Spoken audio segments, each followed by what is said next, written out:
नमस्कार. दर शुक्रवारप्रमाणे आपण पुन्हा एकदा आलेलो आहोत इथे. आज आपण 5व्या अध्यायाच्या 5व्या श्लोकापासून सुरू करू. आपण मागच्या वेळेस 4था श्लोक घेतला होता. तर 5, 6, 7 अवनीताई आपल्या आलेल्या आहेत तिथे. अवनीताई 5, 6, 7 श्लोक जर आपण म्हटलेत तर आपण सुरू करू कार्यक्रम. ओके. यत्साङ्ख्यैः प्राप्यते स्थानं तद्योगैरपि गम्यते एकं साङ्ख्ये च योगै च यः पश्यति स पश्यति सन्न्यासस्तु महाबाहो दुःखमाप्तुमयोगतः योगयुक्तो मुनिर्ब्रह्मणचिरेणाधिगच्छति योगयुक्तो विशुद्धात्मा विजितात्मा जितेन्द्रियः सर्वभूतात्मभूतात्मा कुर्वन्नपि न लिप्यते. खूप सुंदर. थँक्यू अवनीताई. Thank you. We missed you for the last couple of weeks. तू नव्हती तर आम्हाला जरा चुकल्यासारखं वाटलं होतं. पण आता सगळं ओके आहे. Normal service has been resumed, so we shall get started. 5वा श्लोक सगळ्यात पहिल्यांदी विनोबा काय म्हणतात, त्यामुळे आपल्याला let us get the screen sharing on and then we'll get into chapter 5 verse 5. विनोबांची गीताई पहिले. सांख्यास जे मे स्थान ते योग्यास हि लाभते एक रूपची दोन्ही जो पाहे तोची पाहतो. एक रूपची दोन्ही जो पाहे तोची पाहतो. एक रूपची दोन्ही. इथे एक अक्षर कमी असं वाटतं. आपण काय करू शकतो याला? एक रूपची दोन्ही ही आणखीन एक समजा आपण ऍड केलं अक्षर तर मग ते बरोबर it sounds better, right? Anagha ते काय वाटतं आपल्याला? आहात का आपण इथे? सांख्यास जे मे स्थान ते योग्यास हि लाभते. ओरिजिनल आहे आहे आहे ते ओरिजिनल गीतामध्ये आहे ना? ओरिजिनल मी बघू का? आहे माझ्याकडे पुस्तक. माझ्याकडे बघू आहे ना, मी काढून? पाहतो ना. हे आपलं आहे ना चीट शीट. आपल्याकडे सगळ्या प्रकारचे शीट शीट आहेत. आपण कॉपी मास्टर आहे, राईट? हा, हे पहा, एक रूपची हे दोन्ही हे जे अक्षर आहे ना ते ह्या ज्यांनी हे वेबसाईट तयार केले त्यांनी ते हे शब्द खाऊन टाकला, हे अक्षर खाऊन टाकलं, राईट? तर असं असतं की नुसतं कॉपी करणं is not a good idea. मला माहिती आहे का, एक गंमत सांगतो तुम्हाला. मी एमटेक करत असताना ना एकदा एका पेपरमध्ये एक ऍड आली होती. आमच्या लोकल नागपूर टाइम्समध्ये म्हणा, इतवादमध्ये कुठेतरी एक जाहिरात आली होती की ट्युशनसाठी एका 5वी 6वी मधल्या मुलाला ट्युशन शिकवायला म्हणून कोणतरी शिक्षक पाहिजे. तर मी जाऊन बघितलं. म्हटलं की मला फक्त हे बघायचं होतं की हा मुलगा किंवा मुलगी जो कोणी विद्यार्थी असेल तर कोण आहे कोण. आणि मला एमटेक करत असताना माझे 2-3 क्लासेस असायचे, बाकी थोडा वेळ असायचा, तर एखाद तास मी जाऊन सहज कोणाला शिकवू शकायचे. तर अशा प्रकारचं जेव्हा मी बघितली जाहिरात तेव्हा मी म्हटलं चला आपण जाऊन बघून येऊ. जाऊन मी एका 5वी मध्ये किंवा 6वी मध्ये चला मुलगा, त्याला जाऊन मी सगळे विषय शिकवायचो 1-2 तास जरा. आणि कारण काय होतं की हा आपल्या मनाने मुलगा शिकत नव्हता किंवा त्याला अभ्यासामध्ये गती नव्हती किंवा कंटाळा. टिपिकल. त्याला एक मोठी बहीण होती. तर आमच्या इथे आता इतक्या वर्षानंतर मला हे कळतं की जेव्हा मोठी मुलगी घरात असेल आणि लहान मुलगा असेल तेव्हा तो लहान मुलगा जो असतो तो टिपिकल मुलासारखा थोडासा बंड असतो आणि त्याला सारखं पुश करायला लागतं. म्हणजे हुशार असलं तरी सुद्धा. आता आमचाही मुलगा बऱ्यापैकी हुशार आहे, परंतु त्याला त्याच्या बहिणीला जेवढं पुश करायला लागायचं ना त्याच्यापेक्षा जास्त ह्याला पुश करायला लागतं. तर हे साहजिक आहे. म्हणजे मला असं वाटतं हा स्त्री आणि पुरुषामधला स्वाभाविक नैसर्गिक कदाचित काय म्हणावा की डिफरन्स, फरक असावा. तर त्याच्यामध्ये असं होत असावं कदाचित. तर एनिवे, हा मुलगा 5व्या 6व्या वर्गातला होता. त्याला मी शिकवायला जायचो. मग असं लक्षात आलं की त्याचे वडील होते वकील. आपल्या इथे काही काही असतात ना वकील, आपल्या ग्रुपमध्ये आहेत. तर त्या जुन्या काळाच्या त्या वकिलांसोबत नेहमी एक स्टेनोटायपिस्ट असायचा. कारण की हे जे काही कोर्टामध्ये त्यांना कागदपत्र जमा करायला लागायची त्याच्यामध्ये त्यांना या स्टेनोटायपिस्टचा फार उपयोग व्हायचा. तर त्या स्टेनोटायपिस्टच्या शेजारी बसून मी एक दिवस त्याला म्हटलं, की हे टायपिंग मला शिकायचंय. बाय द वे मी या मुलाकडनं शिकवणी काही घेतली नाही. I did not charge them any money. ते ओळखीचे निघाले, म्हटलं, की आम्ही मुला तुमच्या असंच शिकवतो. म्हणजे मला अनुभव मिळावा म्हणून. का बरं? कारण की मला आता अमेरिकेला जायचंय. मग अमेरिकेत गेल्यानंतर मला ते टीचिंग असिस्टंट म्हणून जर काम करायला लागलं, तर शिकवता यायला पाहिजे ना लोकांना. म्हणून मी ते काम हाती घेतलं. आणि मग त्या स्टेनोटायपिस्टला एकदा म्हटलं, की "तू मला टायपिंगचं तंत्र शिकव, काय आहे ते?" तर तो म्हणे, की "साहेब, अगदी सोपं आहे," म्हणे. "कुठल्या बोटाने कुठलं अक्षर दाबलं जातं, हे तुम्हाला पाठ व्हायला पाहिजे. आणि तुम्ही ह्याची जर प्रॅक्टिस केली ना, तर हे तुमच्या हाताला याचा सराव होऊन जाईल, म्हणजे बोटांना. म्हणजे ASDF सेमिकोलॉन LKJ इथपासून सुरू करा म्हणे तुम्ही. हं. त्याच्यानंतर QWER, हां. नंतर हे POIU, POIU असं वरच्या रांगेमधली अक्षरं आणि मग खालच्या याच्यामध्ये मग ZXCV आणि मग स्लॅश आणि फुल स्टॉप आणि कॉमा आणि एम. हे तुमचे हात बसू द्या म्हणे याच्यावर. तर हेच केलं मी. म्हणजे जसं ते संगीतामध्ये शिकवतात ना, सा रे गा मा, प ध नि सा, नंतर मग सा रे ग रे ग म रे ग म ग म प वगैरे अशा प्रकारचं. हे मी तुम्हाला गद्य म्हणून दाखवलं. पद्य वेगळं असतं. सा रे ग रे ग म ग म प, हे पद्य झालं. ठीक आहे. तर हे पहिले तुम्हाला पुष्कळ करायला लागतं. आणि मग त्याच्यानंतर ते स्वर सगळे गळ्यात तुमच्या बसले. मग तुमचा कुठला स्वर आहे ते तुम्हाला कळायला लागला, की मग तुम्हाला जसं म्हणायचं तुम्ही ते म्हणू शकता. हे त्याचं टेक्निक आहे. म्हणजे हे मला येत नाही. हे मी तुम्हाला फक्त सांगतोय शास्त्र. मला येत काहीच नाही. तर या टायपिस्टकडनं मी ते टायपिंग शिकलो.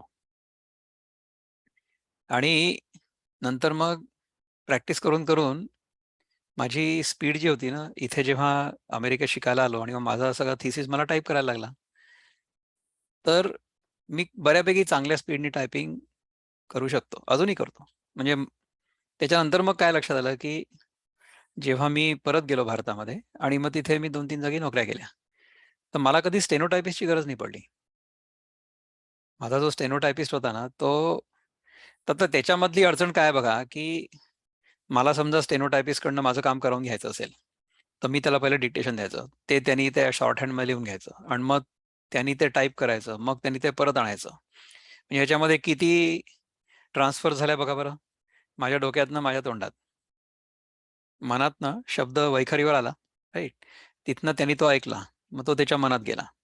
मग त्याच्या मनातनं त्यांनी ते शॉर्ट हँडमध्ये त्याचं ट्रान्सफर केलं, राइट? मग त्या शॉर्ट हँडपासून तो पुन्हा त्याच्या डेस्कवर गेला. त्याचं पुन्हा त्याच्या मनात गेलं आणि त्याच्या मनातनं टाइप झालं सगळं. ठीक आहे. तर इतके वेळा ट्रान्सफर झालं ते.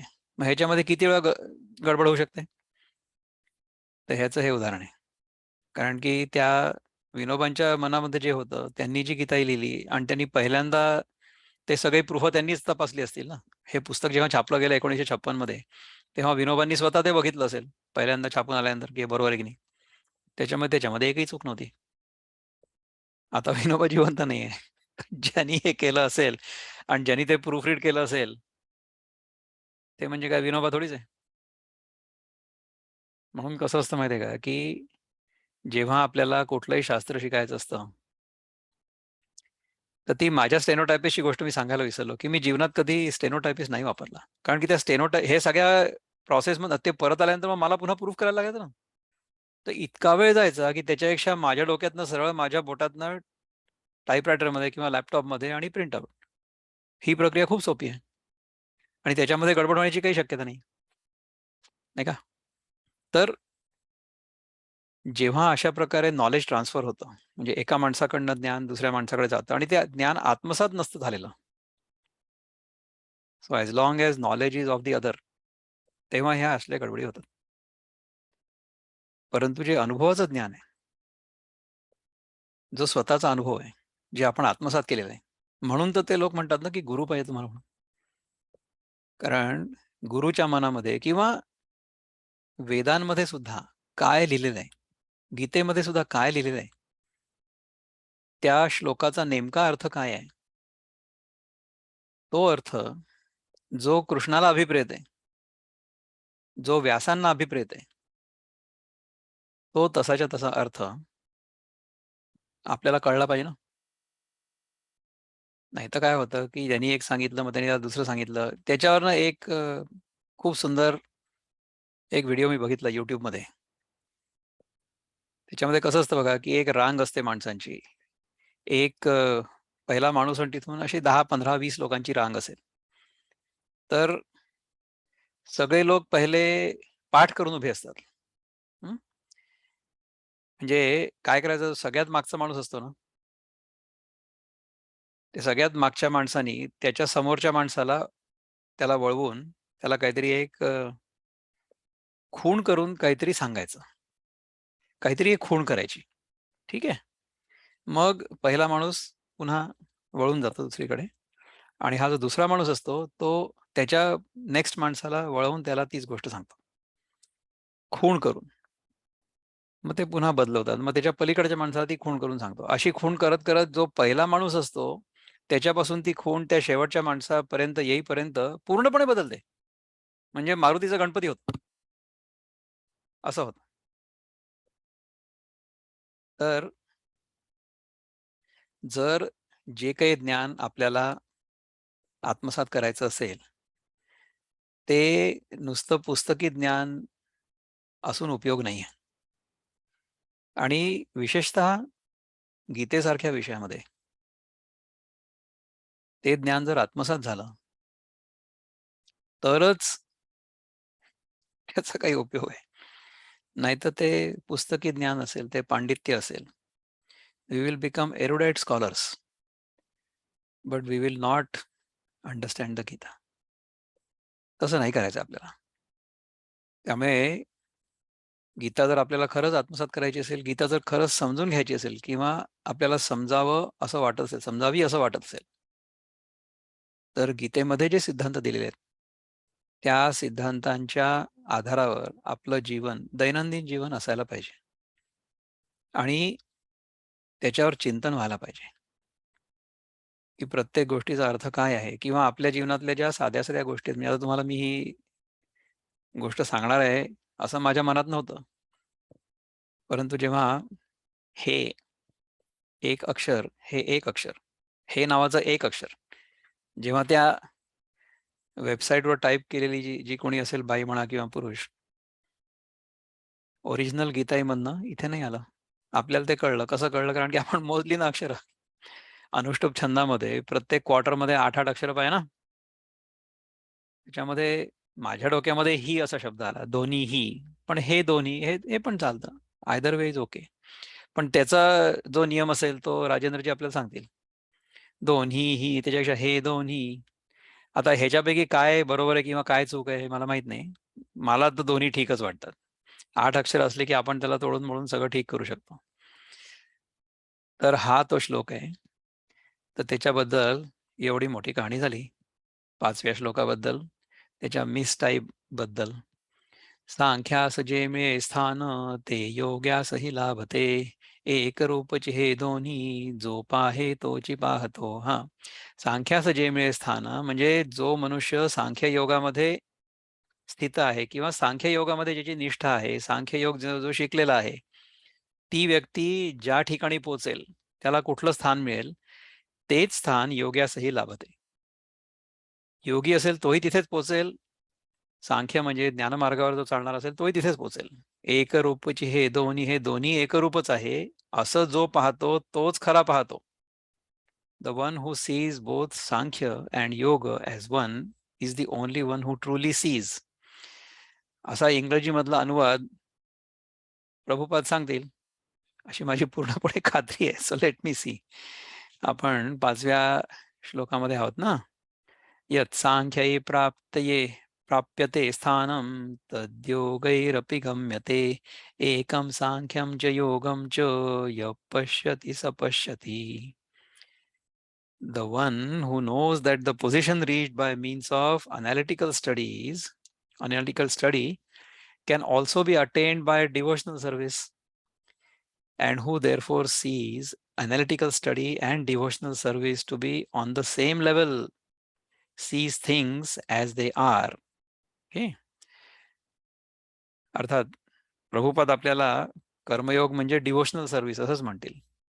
आणि डिव्होशनल सर्व्हिस म्हणजे the service which is offered at the feet of Lord Krishna. इथे पर्सनल गॉड जो आहे ना, गॉड हेड, त्याच्यावर खूप जास्त भर आहे. आणि तसं असणं चांगलं आहे, कारण की जोपर्यंत आपण मनुष्य देहामध्ये आहोत, तोपर्यंत जर आपल्याला मनुष्य देहधारी भगवान जर सापडला, तर मग त्याच्यामध्ये आपली श्रद्धा आणि त्याच्याबद्दल एक शरणागती आपल्यामध्ये साहजिक उत्पन्न होते. आणि ही चांगली आहे भावना. ह्याच्यामध्ये काही गैर नाहीये. असं असावं. असं जेव्हा असतं तेव्हा असं जर सगळ्यांचं असलं तर मग जग चांगलं चालू शकतं. प्रेमावर जर जग आधारित असलं, तर ते द्वेषावर आधारित असण्यापेक्षा जास्त चांगलं नाही का? भक्ती हा प्रेमाचा मार्ग आहे. त्याच्यामध्ये भगवंताबद्दल अनन्य भावाने भक्ती किंवा प्रेम हे महत्वाचं आहे. आपण किशोरजी काय म्हणतात याच्याबद्दल बघूया. किशोरजींच्या याच्यामध्ये 4 आणि 5 हे 2 श्लोक ॲब्सेंट होते. त्यामुळे आपण फक्त मुक्त छंदामधलं घेणार आहे. वृत्तबद्धामध्ये त्यांचा तो श्लोक नाहीच आहे. तर आपण हा 5वा श्लोक घेऊया. जे प्राप्त सांख्ययोगाने, तीच प्राप्ती कर्मयोगाने, दोन्ही ते एकची जाणती, तेची ज्ञानी म्हणवती. जे प्राप्त आपल्याला सांख्ययोगाने होणार आहे, तेच आपल्याला प्राप्त कर्मयोगाने देखील होणार आहे. तर गीतेच्या श्लोकामध्ये सांख्य आणि योग असे 2 शब्द वापरले. तर योग म्हणजे बेसिकली कर्मयोग. तर कर्मयोगाने देखील तेच साध्य होतं आणि सांख्य योगाने देखील तेच साध्य होतं.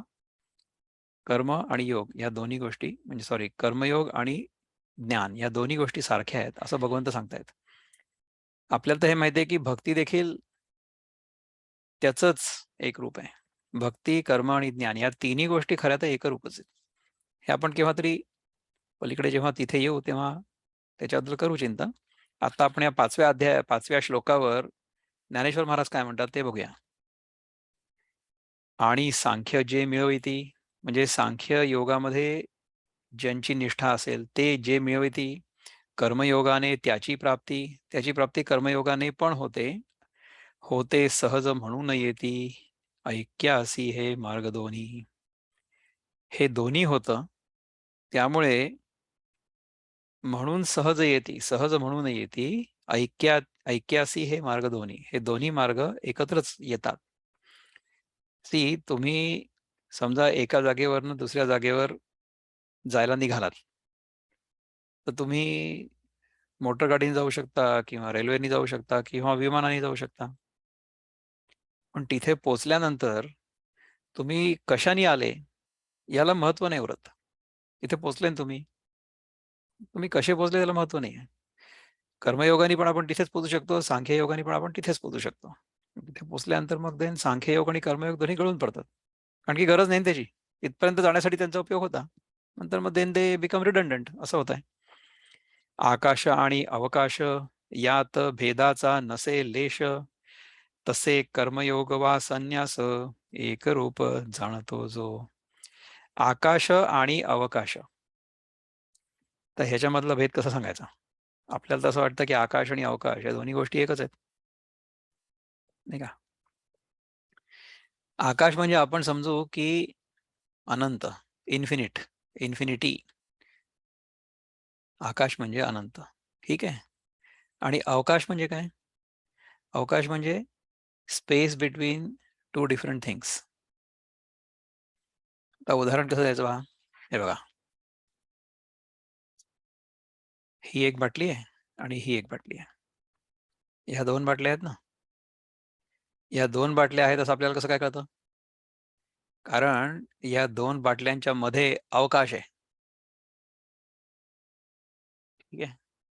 आणि आकाश म्हणजे काय? आकाश म्हणजे जे सगळीकडे आहे ते, सर्वव्यापी. हं? तर मला सांगा, या 2 बाटल्यांच्या मध्ये अवकाश आहे, की आकाशामध्ये ह्या 2 बाटल्या आहेत? विचार करा. ह्याचं जे उदाहरण वेदांतामध्ये दिलं जातं ना, त्याच्यामध्ये एक घटाकाश आणि एक भूताकाश किंवा महाकाश. जे समजा आता ही बाटली रिकामी आहे बघा. ठीक आहे ना, ही बाटली रिकामी आहे. तर या बाटलीच्या आतमध्ये पण आकाश आहे आणि बाटलीच्या बाहेर पण आकाश आहे. तर आपण बाटलीच्या आतल्या आकाशाला किंवा म्हणजे हे घट म्हणतात. घट म्हणजे माठाचं उदाहरण आधी द्यायचे. आधी अशा बाटल्या नव्हत्या, आधी माठ होते. तर त्या माठाच्या आतमधलं जे आकाश आहे किंवा म्हणजे या बाटलीच्या आतमधलं जे आकाश आहे ते आणि बाहेरचं आकाश याच्यामध्ये काय फरक आहे? आता समजा या बाटलीमध्ये पाणी असलं आणि मी ही बाटली अशी फिरवली, ठीक आहे? तर बाटलीतलं जे पाणी असेल ते बाटलीच्या आत राहील आणि ते फिरेल. बरोबर आहे? पण बाटलीच्या आकाशातलं काय? बाटलीतलं आकाश फिरेल का बाटलीसोबत? करा बरं जरा विचार. बाटलीच्या आतमधलं आकाश आणि बाटलीच्या बाहेरचं आकाश ह्याच्यामध्ये काय फरक आहे? काहीच फरक नाहीये. आतलं आकाश आणि बाहेरचं आकाश ह्याच्यामधला जो भेद आहे ना, तो भेद आपलं लक्ष ह्या बाटलीवर आहे म्हणून आहे. बाटलीच्या आतमध्ये आकाश नाहीये. ही बाटली अख्खी बाटलीच आकाशात आहे. त्याप्रमाणे आपल्याला जे वाटतं ना, की आपण जीव आहोत, वेगळा जीव, हं? किंवा आपण हा देह आहोत. तर आपण आपल्या आतमधला जो आत्मा आहे किंवा आपल्या आतमधली जी चेतना आहे, कॉन्शियसनेस, ती आणि बाहेरची कॉन्शियसनेस ह्या 2 गोष्टी देअर आर नो टू कॉन्शियसनेसेस असं नाहीये. त्या एकाच इन्फिनिट कॉन्शियसनेसमध्ये आपण आहोत. आणि ह्याच्यामध्ये आपल्याला आत आणि बाहेर, माय कॉन्शियसनेस आणि कृष्णा कॉन्शियसनेस असा भ्रम अनुभवायला येतो किंवा असं इल्युजन किंवा असा आभास अनुभवायला येतो. का? कारण की माझं लक्ष माझ्या जीवभावावर आहे. तुम्ही मला सांगा, की माझ्या शरीराच्या आतमधलं जे आकाश आहे, ते आणि शरीराच्या बाहेर जे आकाश आहे, ह्याच्यामध्ये काय अंतर आहे? काहीच नाहीये. आकाश आकाशच आहे ना. आकाश अनंतच आहे. त्या आकाशामध्ये हा देह आहे.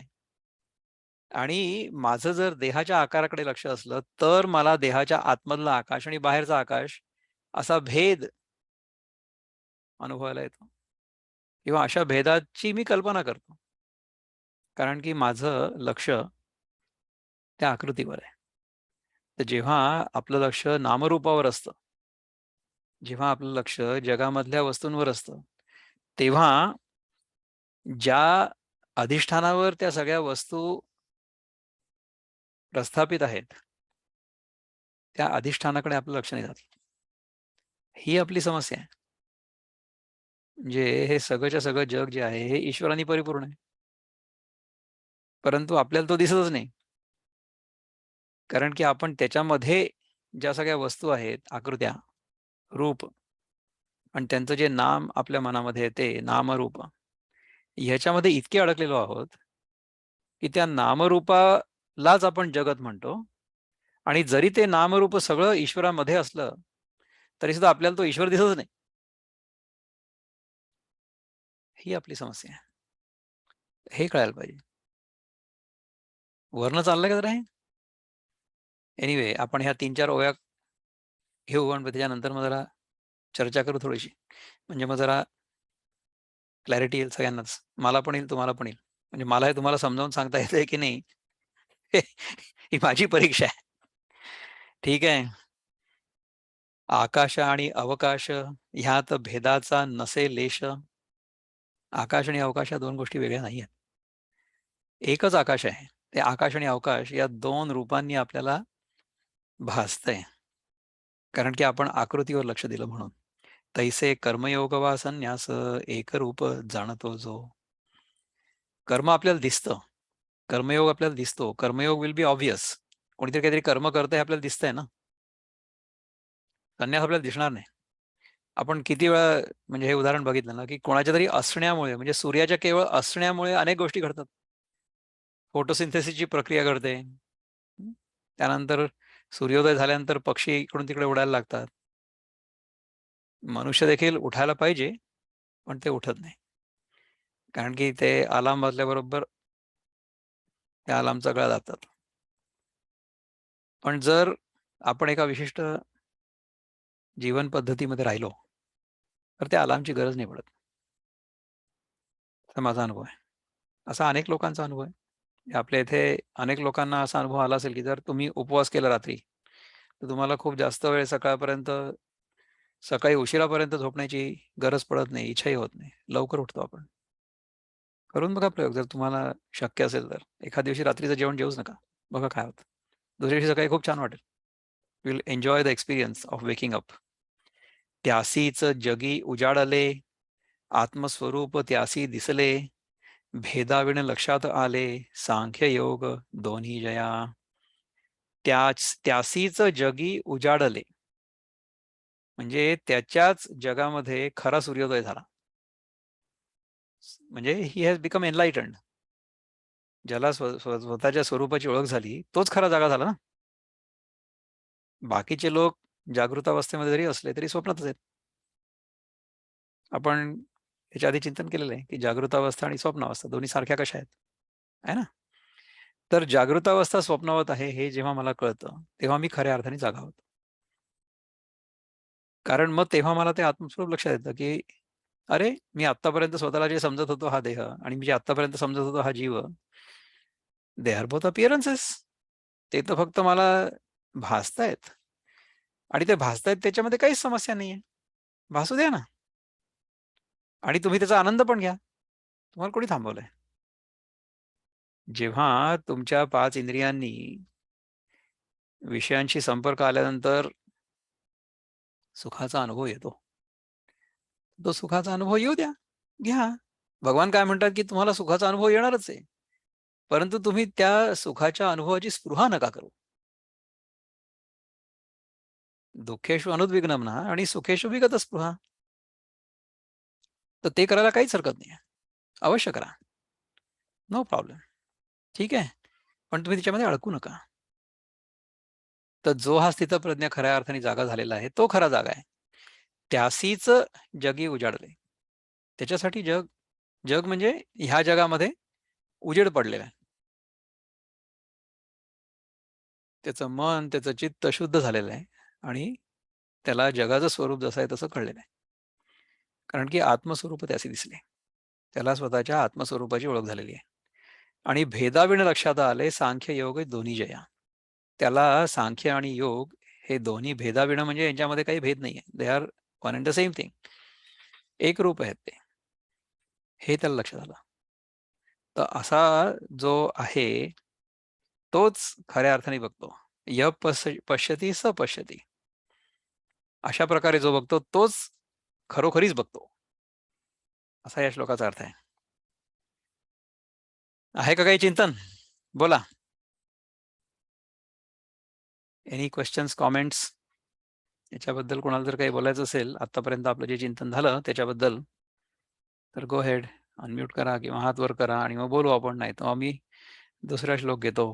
समीर सुपणेकर यांचा हात वर झालेला आहे, त्यामुळे समीर सुपणेकर आपण अनम्यूट करू शकता स्वतःला आणि बोलू शकता.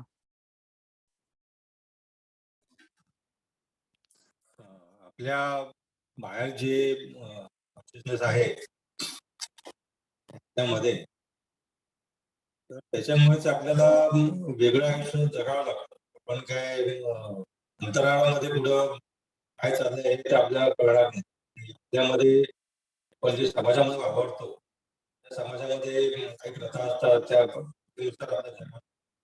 त्या इच्छेनुसार आपल्याला वागावं. त्यांचे काही एक्सपेक्टेशन असतात, त्यानुसार आपल्याला तसंच समीर, तुझा आवाज आजही अजिबात ऐकू येत नाही. म्हणजे मगाशी आपण फोनवर बोललो तेव्हा खूप चांगलं ऐकू येत होतं, पण आता खूपच बेकार ऐकू येत आहे. आता परफेक्ट आहे. गो हेड.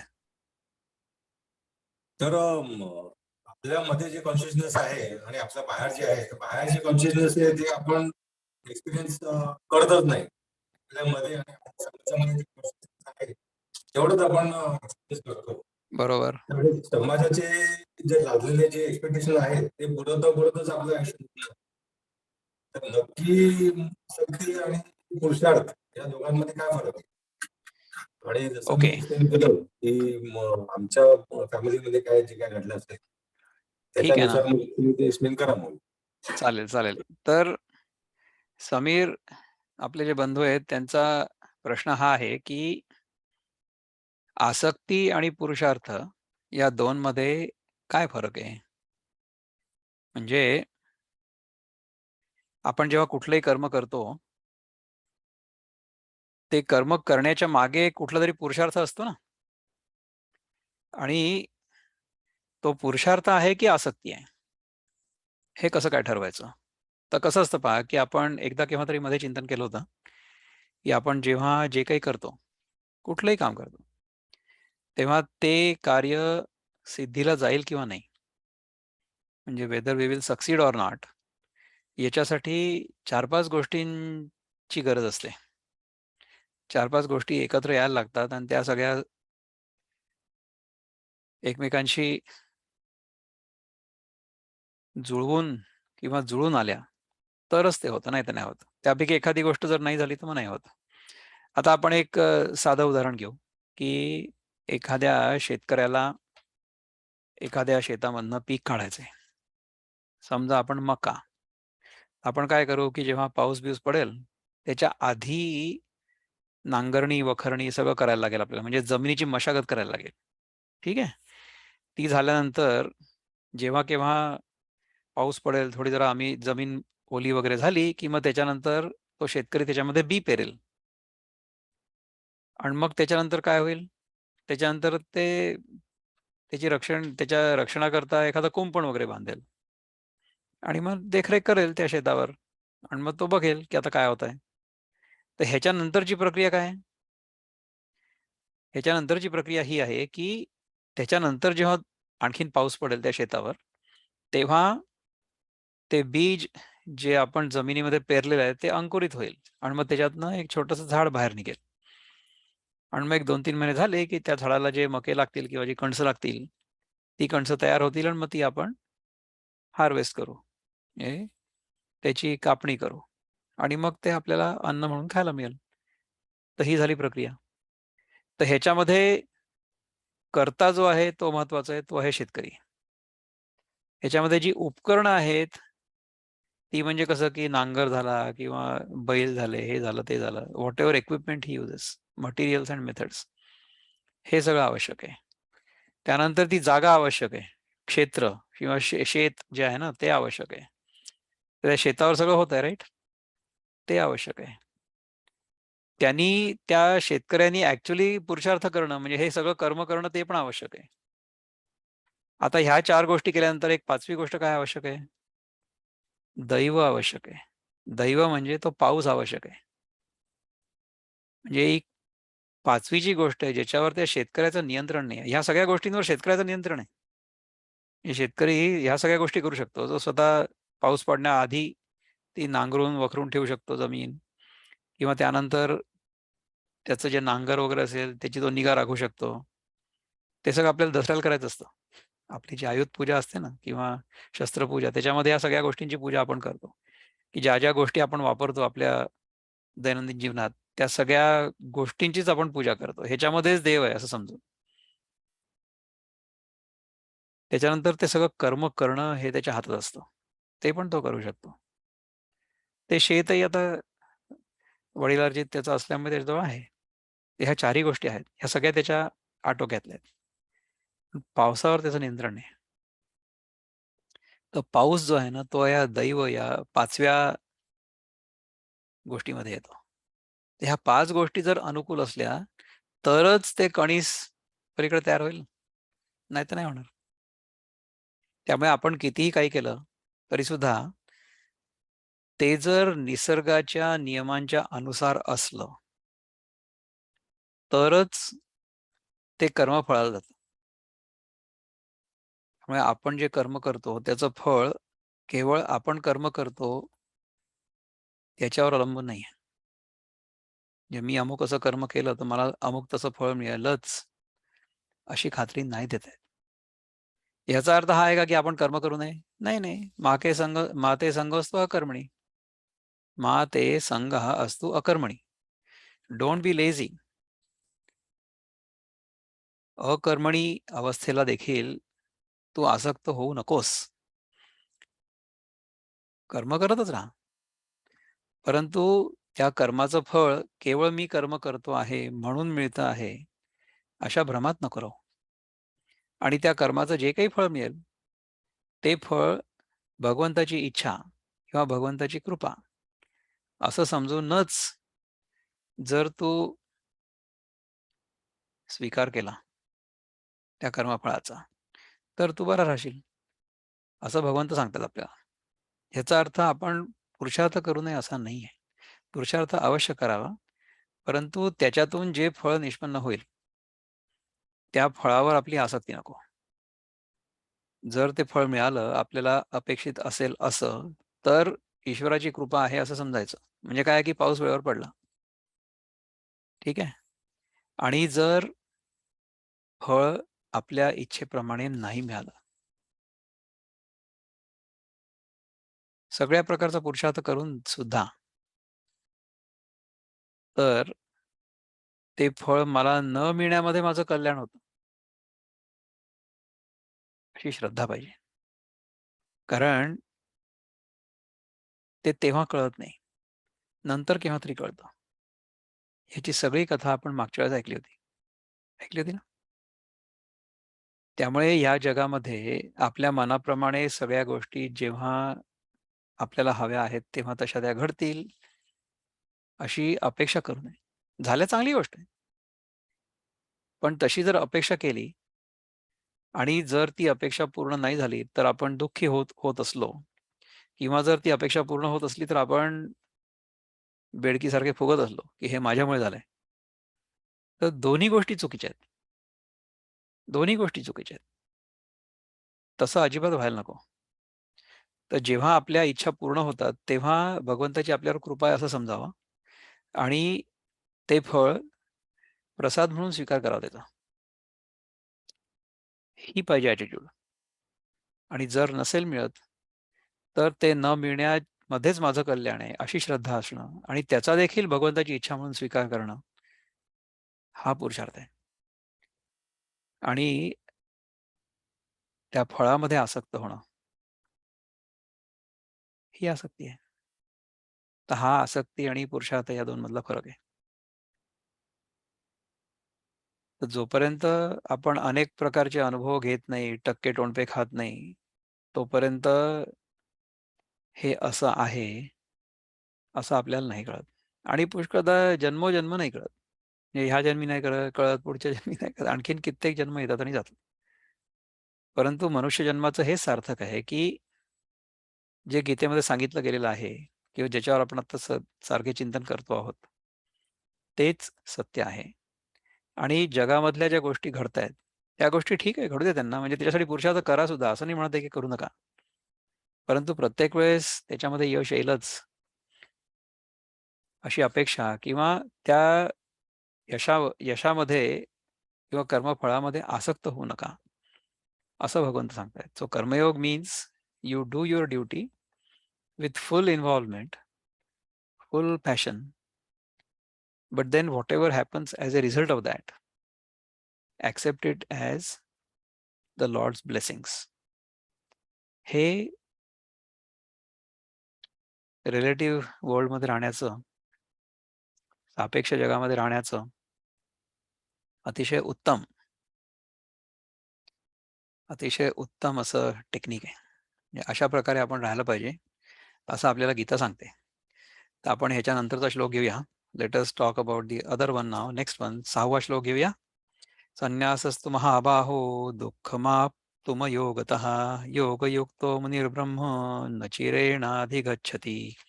हा 6वा श्लोक आहे ना. तर पहिले आपण विनोबा काय म्हणतात त्याच्याबद्दल ते बघूया. सो लेट्स सी चॅप्टर 5 वर्स 6. योगा वाचूनि संन्यास कधी साधेची ना सुखे संयमी योग जोडूनी ब्रह्मशीघ्रची गाठतो. योगा वाचूनी संन्यास कधी साधेची ना सुखे. संन्यासनं असा सहज साध्य होत नाही, सुखासुखी साध्य होत नाही, योगा वाचून नाही होत, असं भगवान म्हणतायत. संयमी योग जोडूनी ब्रह्मशीघ्रची गाठतो. आणि जो संयमी म्हणजे जो संन्यासी आहे, तो योग जोडूनी, म्हणजे मनातून जरी संन्यस्त असला तरी सुद्धा योग जोडून म्हणजे त्याच्या हातून जर कर्मयोग घडत असला तर तो ब्रह्म शीघ्रची गाठतो. म्हणजे ह्याच्यात काय सांगितलंय की सांख्य आणि योग किंवा कर्मयोग आणि संन्यास या दोन्ही गोष्टी एकत्र जरी आपण इम्प्लिमेंट केल्या आपल्या जीवनामध्ये तरी सुद्धा ते जास्त चांगलं आहे. त्याच्यामध्ये प्रभुपाद काय म्हणतात की merely renouncing all activities yet not engaging in the devotional service of the Lord cannot make one happy. म्हणजे तुम्ही समजा सगळ्या गोष्टींचा सगळ्या कर्माचा त्याग केला आणि मी म्हटलं असं समजलो किंवा आपण असं म्हटलं की मी संन्यासी झालो, मी संन्यास घेतला. Without engaging in the devotional service of the lord we will not be happy. जर आपण संन्यास घेतल्यानंतर सुद्धा काही ना काही ईश्वराची सेवा करण्याचं व्रत किंवा कर्म आपल्या हाती नाही घेतलं तर आपण आनंदात नाही राहणार. But A thoughtful person engaged in devotional service can achieve the supreme without delay. A thoughtful person म्हणजे ज्याला ही सगळी थिअरी माहिती आहे आणि तो जाणीवपूर्वक कर्म आचरत असेल तर त्याला ब्रह्मज्ञान किंवा ब्रह्मप्राप्ती सहज होईल किंवा विदाउट डिले. त्याच्यासाठी फारसा वेळ लागणार नाही असं म्हणतायत भगवान. ठीक आहे, आता let's go from Seema Naik. नमस्कार दादा, wish you happy birthday again. I drop out, I have to go for an appointment. Okay, no problem Seema, good to see you. आपण बोलू नंतर. Let's talk about what Kishorji has to say about this. ठीक आहे, किशोरजी काय म्हणतात. I am sharing that screen.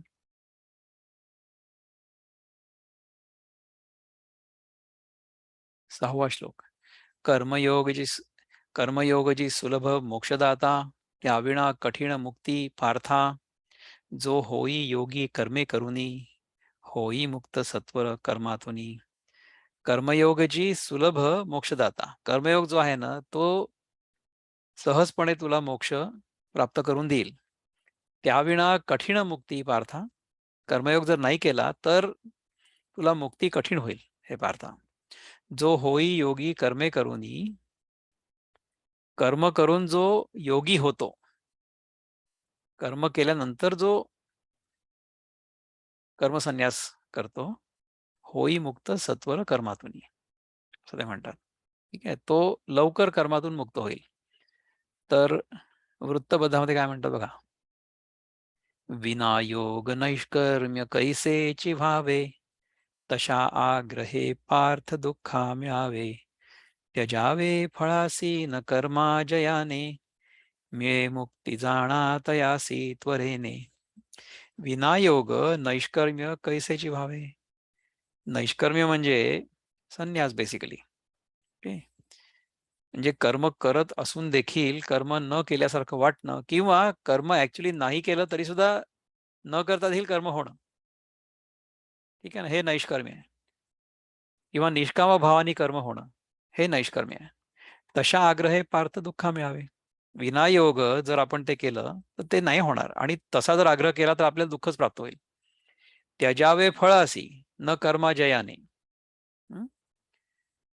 त्यजावे फळासी न कर्मा जयाने, मिळे मुक्ती जाणा तयासी त्वरेने. म्हणजे काय आहे की आपण कर्म करत राहावं, आपण फक्त फळाला त्यजावं. त्यजावे फळासी पण न त्यजावे कर्मा. त्यजावे फळासी न कर्मा त्यजावे. असा जो माणूस असेल त्याला मुक्ती त्वरेने म्हणजे लवकर मिळेल असं भगवान सांगतायत. तर ज्ञानेश्वर महाराज काय म्हणतात बघूया. Let's look at what Dnyaneshwar Maharaj says. साधून निष्काम कर्मयोग, जो मोक्षाचा पर्वत उत्तुंग. क्रमाने चढतो सवेग, परमानंद लाभे तया. साधून निष्काम कर्मयोग म्हणजे मला कर्मामधनं जे फळ मिळतंय त्याच्यामध्ये काही स्वारस्य नाहीये, कर्म करण्यामध्ये मला आनंद आहे. तर अशा प्रकारे निष्काम कर्मयोग जर मी करत असलो तर ते करत असताना चालत चालत मोक्षाचा जो उत्तुंग पर्वत आहे तो मी क्रमाने चढतो सवेग म्हणजे I can walk on it, I can climb it rapidly. त्या पर्वतावर मी झपझप चालू शकतो. कर्मयोगामुळे. आणि असं करत असतानाच परमानंद लाभेतया. जे कर्मामध्ये आनंद प्रगट होतो, ते कर्म केल्यामुळे त्या कर्माचं जेव्हा नंतर फळ मिळेल, ते फळ मला मिळेल, त्याच्यानंतर मला आनंद मिळेल, अशा भ्रमात तो कर्मयोगी नसतो.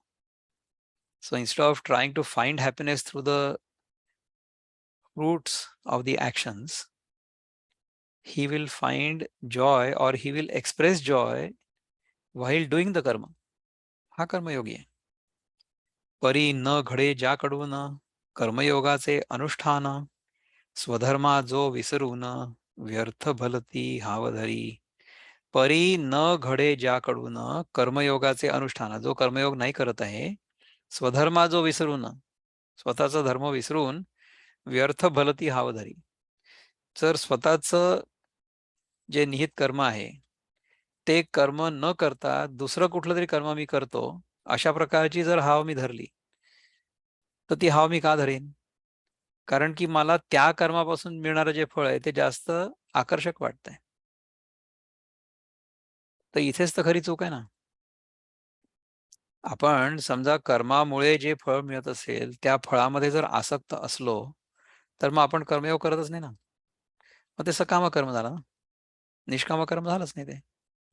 निष्काम कर्म म्हणजे की ज्या कर्मामुळे जे काही आपल्याला फळ मिळेल त्या फळाबद्दल आपल्यामध्ये आसक्ती नाही, ते निष्काम कर्म आहे.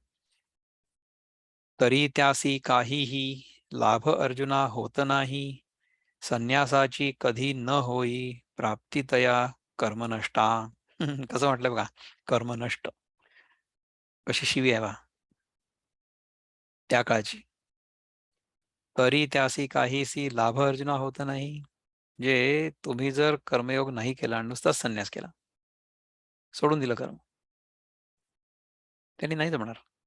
तुम्हाला जे कर्म तुमच्या जीवनामध्ये आलेलं असेल तुमच्या समोर, ते करणं भागच आहे, नाही का. तरी त्यासी काहीही लाभ अर्जुना होत नाही, संन्यासाची कधी न होई प्राप्ती तया कर्मनष्टा. यांनी काय होईल की कर्मच नष्ट होऊन जाईल, परंतु संन्यासाची प्राप्ती होणार नाही, मोक्षाची प्राप्ती तर अजिबातच होणार नाही. आपण फक्त आळशी बनून जाऊ, ते होईल. तसं नाही करायचं आपल्याला. तर ह्याच्यावर काय करायचं का चिंतन? 3च ओव्या लिहिल्या महाराजांनी, ज्ञानेश्वर महाराजांनी त्याच्यावर, या 6व्या श्लोकावर. जर काही असेल तर बोलू, नाही तर आपण 7वा श्लोक घेऊ. ह्याच्यामध्ये कसं आहे की गेल्या 3-4 ओव्यांमध्ये ना, किंवा 3-4 श्लोकांमध्ये साधारण तोच विचार आलेला आहे. म्हणून तर आपले जे बंधू आहेत किशोर कुलकर्णी, त्यांनी 2-3 श्लोक मधले गाळून टाकले त्या ह्याच्यातनं, वृत्तबद्धामधनं. पण त्याच्या पलीकडचा श्लोक आज आणखीन एक श्लोक घेऊ आपण, 7वा वाला, आणि त्याच्यानंतर मग पाहू काय होतंय. ठीक आहे. तर 7व्या श्लोकामध्ये पहिले विनोबा काय म्हणतात पाहूया आपण. Let me share the screen here. 7वा श्लोक. अंतरी धुतला योगी जिंकुनी मन इंद्रिये, झाला जीवची भूतांचा करूनिही अलिप्त तो. अंतरी धुतला योगी जिंकुनी मन इंद्रिये. जर आपण आपली मन आणि इंद्रिय जिंकली तर आपलं अंतःकरण शुद्ध होईल ना. कर्मयोगामध्ये आपण काय करतो की सगळं कर्म करत असताना इंद्रियांवर नियंत्रण ठेवून जेव्हा आपण ते कर्म करतो, तेव्हा आपलं चित्त शुद्ध होतं. झाला जीवची भूतांचा करूनही अलिप्त तो. म्हणजे हा जीव जो आहे तो सगळ्या भूतांचा म्हणजे सगळ्या जगाचा तो होतो, आणि कर्म करून देखील तो अलिप्तच राहतो. ठीक आहे. याच्याबद्दल प्रभुपाद काय म्हणतात. योगयुक्तो विशुद्धात्मा विजितात्मा जितेंद्रियः सर्वभूतात्मभूतात्मा कुर्वन्नपि न लिप्यते. The one who works in devotion, who is a pure soul, and who controls his mind and senses, is dear to everyone, and everyone is dear to him. Though always working, such a man is never entangled. म्हणजे हा काय करेल की हा मनुष्य जो आहे हा सगळ्या भूतांसाठी किंवा सगळ्या भूतांच्या कल्याणासाठी कर्म करत राहील. तो स्वतःसाठी, स्वतःच्या स्वार्थासाठी कर्म नाही करणार. तो सगळ्या जगाच्या हिताचा विचार करेल. त्यामुळे सगळे जीव जे आहेत तो स्वतःमध्ये बघेल, त्यांच्यावर त्याचं प्रेम असेल आणि सगळे जीव त्याच्यावर प्रेम करतील. असंही होईल. असंच व्हायला पाहिजे. त्यानंतर किशोरजी आपले बंधू काय म्हणतात बघूया. So let me share the screen once again. Different screen here. आपण पहिले मुक्तछंद बघूया. शुद्ध झाले कर्मयोगाचे चित्त आणि इंद्रिये ज्याची ताब्यात, ओळख ज्याची सर्व भूत मात्र, त्यासी नसे कर्मबंध तिळ मात्र. शुद्ध झाले कर्मयोगाचे चित्त. कर्मयोगाचं चित्त शुद्ध होणारच आहे. कर्मानीच त्या निष्काम कर्मामुळेच त्याचं चित्त शुद्ध होणार आहे. आणि इंद्रिय ज्याची ताब्यात, त्याची इंद्रिय त्याच्या ताब्यात आहेत. आपण त्याच्याबद्दल काय म्हटलं होतं की पहिलं इंद्रिय कुठलं ताब्यात आणायचं आहे? ही आपली जीभ. हे जी 2 in 1 आहे ना, जिव्हाही आणि रसनाही आहे. जिव्हा म्हणजे आपण बोलतो आणि रसना म्हणजे आपण चव घेतो. त्या दोन्हींवर जर आपलं नियंत्रण असलं, आपण किती बोलतो आणि किती खातो, तर काय होईल की ओळख ज्याची सर्व भूत मात्र, त्यासी नसे कर्मबंध तिळ मात्र. सगळ्या भूतांमध्ये तो आहे आणि सगळी भूत त्याच्यात आहेत. म्हणजे I am in everything and everything is in me, असा अनुभव त्या कर्मयोग्याला येईल आणि त्याला कर्मबंध तिळ मात्र नसेल. कारण की तो स्वतःसाठी काही करतच नाही. जिथे कर्ता भाव नाही आहे तिथे कर्म आणि कर्मफळ उत्पन्न नाही होऊ शकत. म्हणजे कर्मफळ उत्पन्न होईल परंतु ते चिकटणार नाही त्याला, असं होईल. जयाच्या चित्ता सशुद्धी झाली, जयाने ही पंचेंद्रिये नियमिली. जयाचाची आत्मा असे सर्व व्यापी, न बांधी शके कर्म त्याला कदापि. जयाच्याची चित्तास शुद्धी झाली, ज्याची सगळी चित्ताची शुद्धी झालेली आहे. जयाने पंचेंद्रिय नियमिली, 5ही इंद्रिय त्यांनी नियंत्रणाखाली ठेवलेली आहेत. जयाचाची आत्मा, इथे च आणि च याच्यामध्ये कशी गडबड होते बा माणसाची. जयाचाची आत्मा असे सर्वव्यापी, ज्याचा आत्मा सर्वव्यापी आहे. न बांधी शके कर्म त्याला कदापि, त्याला कर्म बांधूच नाही शकत. कारण की तो स्वतःसाठी काही कर्म करतच नाही ना. He is not doing anything for himself. That is the deal. त्याच्यामुळे असा जो कर्मयोगी आहे तो कर्म करताना दिसेल परंतु तो आतून संन्यस्त असेल. कारण की त्याला त्या कर्मफळामध्ये अजिबात आसक्ती नाही आहे.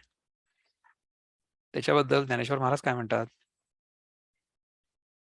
ज्याने काढून भ्रमातून, गुरुबोधाने धुतले मन. आता बघा, ज्ञानेश्वर महाराज म्हणतात की गुरुबोधाने धुतले मन. तर कर्मयोग म्हणजे काय हे जर गुरुनी मला समजावून सांगितलं तर मला ते सहज समजेल, असं म्हणतायत ना ज्ञानेश्वर महाराज. गुरुबोधाने धुतले मन आणि तयास केले लीन, आत्मस्वरूपामध्ये ज्याने भ्रमातून आपलं मन काढून घेतलंय आणि गुरुबोधाने धुतले मन. गुरुकडनं ज्याला बोध झालेला आहे. नांदेड महाराजांना कसा आला होता? नांदेड महाराजापर्यंत त्यांची जी सगळी परंपरा होती ना, ती कशी होती की एकच गुरु आणि एकच शिष्य, एकच गुरु आणि एकच शिष्य अशी होती. तर हे जे नवनाथ वगैरे होते ना, आदिनाथांपासून, म्हणजे ही सगळी काश्मीरी शैविझमची परंपरा आहे. सगळे नाथ जे आहेत, नवनाथ आपण जे म्हणतो ना, तर त्या सगळ्या नाथांमध्ये शेवटचे निवृत्तीनाथ होते, म्हणजे ज्ञानेश्वरांचे गुरु आणि त्यांचे थोरले बंधू. आणि नंतर नाथपंथामध्ये यांचं नाव ज्ञाननाथ असंच आहे. निवृत्तीनाथ आणि ज्ञाननाथ. आणि मग ह्याच्यानंतर मग त्यांनी सगळ्यांना ती जी कुंडलिनी दीक्षा असते ना, तशी देण्याऐवजी लोकांना हरिपाठ वगैरे सांगितला आणि भक्तीचा मार्ग सांगितला. आपण ह्याच्या आधी पण एकदा केव्हा तरी चिंतन केलं होतं बघा, की ज्ञानदेव जे होते ना, ते सगळ्या प्रकारचे योग सिद्ध होते. त्यांना ज्ञानयोग, कर्मयोग, भक्तियोग, हठयोग, कुंडलिनी योग, ह्या सगळ्या प्रकारचे योग सगळे यायचे आणि ते पूर्णपणे सिद्ध होते. त्यांचा प्रकृतीवर पूर्णपणे ताबा होता आणि केवळ जड प्रकृतीवर नाही, पण सेन्शियंट बिंग्स म्हणतो ना आपण, चेतन प्रकृतीवर देखील त्यांचा ताबा होता. म्हणून त्यांनी रेड्याच्या तोंडून वेद बोलवले ना. मला पुष्कळ असं वाटतं की ज्ञानेश्वर महाराज माझ्यासारख्या रेड्याच्या तोंडून हे सगळं वदवत आहेत. असं वाटतं. कारण की आपण स्वतः जे इंडिव्हिज्युअल स्वतःला समजतो ना, तो इंडिव्हिज्युअल ते रेडेसारखाच आहे. Unless we surrender ourselves to the feet of the masters like Dnyaneshwar Maharaj,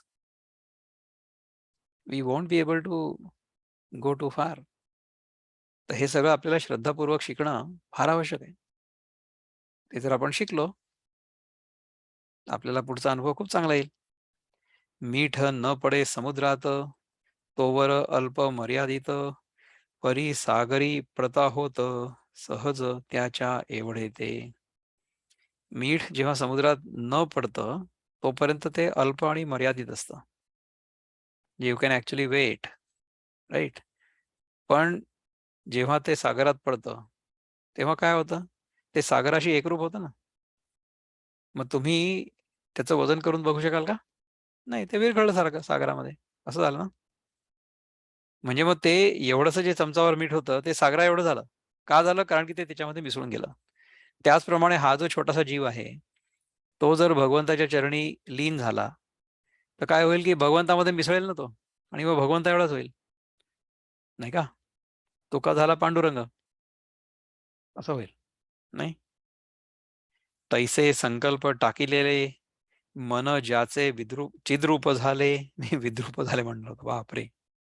चिद्रूप आहे हा शब्द तो. तैसे संकल्प टाकिलेले, मन ज्याचे चिद्रूप झाले, तरी अल्पत्व त्याचे गेले, मन ते व्यापी लोकातिनी. ज्या मनाने संकल्प टाकलेले आहेत, म्हणजे आपल्या मनामध्ये संकल्प नाही आहे आता, ते संकल्प आपण त्यागलेले आहेत. त्यागलेले वरनच हा शब्द टाकलेला आला असेल का? पहा बरं किती, कशी भाषा इव्हॉल्व होते. इव्हॉल्व म्हणण्यापेक्षा कशी ती it becomes simpler and simpler. म्हणजे संस्कृत भाषा आणि प्राकृत भाषा ह्याच्यामध्ये कसा फरक आहे बघा. त्यागलेलं आणि टाकलेलं ह्याच्यामध्ये पुष्कळ साम्य आहे की नाही? तर तसं समजा आपण केलं, तर अल्पत्व त्याचे गेले. जर आपण स्वतःसाठी स्वार्थी संकल्प जर टाकला, का टाकला? कारण की मन चिद्रूप झालंय. म्हणजे माझं मन जे आहे ते विश्वरूप झालेलं आहे, विश्वाकार झालेलं आहे. तरी अल्पत्व त्याचे गेले. माझी वेगळेपणाची भावना गेलेली आहे. My sense of otherness has disappeared. My sense of identity has disappeared. मन ते व्यापी लोकातिनी. लोकातिनी म्हणजे पृथ्वीलोक, पाताळलोक, स्वर्गलोक असं आहे. तर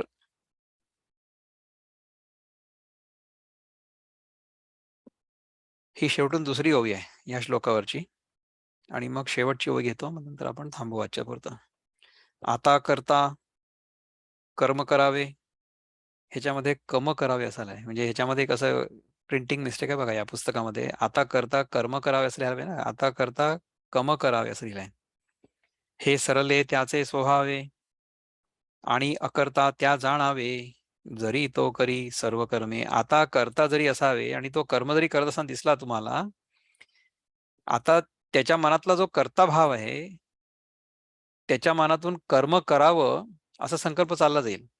हे सरले त्याचे स्वभाव आहे आणि अकर्ता त्या जाणावे, जरी तो सर्व करी सर्व कर्मे. त्याच्या हातून सगळी कर्म घडतील, परंतु त्याच्यामध्ये अजिबात कर्ता भाव राहणार नाही. त्यामुळे कर्म घडताना दिसतील, परंतु त्याला त्या कर्माचा लेप नाही होणार. कारण की तो स्वार्थामुळे तो करतच नाहीये. त्यांनी स्वतःसाठी असलेले संकल्प सगळे टाकलेले आहेत. कारण की त्याचं मन चिद्रूप झालेलं आहे. त्याचं मन विश्वाकार झालेलं आहे. त्याच्या मनामधला जो संकुचित भाव होता, जो अल्प भाव होता, तो गेलेला आहे. त्यामुळे तो कर्म करताना दिसत असला, तरी सुद्धा तो संन्यस्तच आहे. त्यामुळे कर्मयोग आणि संन्यास, कर्मयोग आणि ज्ञान या दोन्ही गोष्टी एकच आहेत. ह्या चिंतनात आपण आठवडाभर राहू. पुढच्या वेळेस पुन्हा भेटू. तोपर्यंत नमस्कार.